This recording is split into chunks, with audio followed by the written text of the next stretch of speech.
Hello everyone. In June, the Federation of Medical Regulatory Authorities of Canada, or FMRAC, held its annual meeting.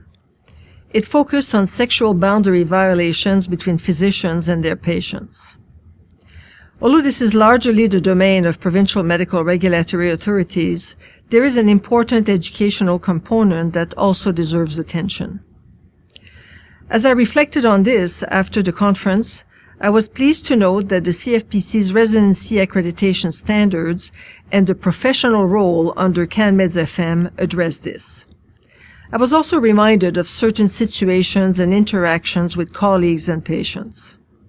For example, in a small-town practice, the patients of a family doctor are also those they may socialize with.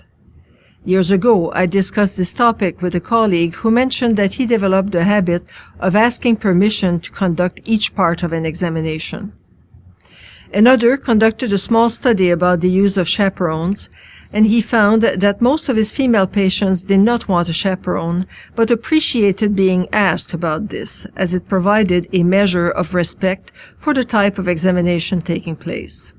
As educators, we need to ensure our residency programs and CPD offerings teach family physicians about professional standards that clearly define appropriate behaviors. As individuals, we need to recognize that we are not always able to assess our own knowledge and performance gaps. This may include communication skills and cultural competencies. Suggestions of mandatory CPD are typically met with opposition. Yet, other health providers include certain modules as part of their annual licensing renewal process. Might this be one knowledge area that could be said to apply to us all, and one that requires regular upkeep? One comment that a colleague took away from the meeting was that physicians should view their relationships with provincial regulatory authorities as constructive, not fearful. Ultimately, we all share the goal of ensuring patient safety and doing our best to serve those who have entrusted us with their care. Until the next time, take good care.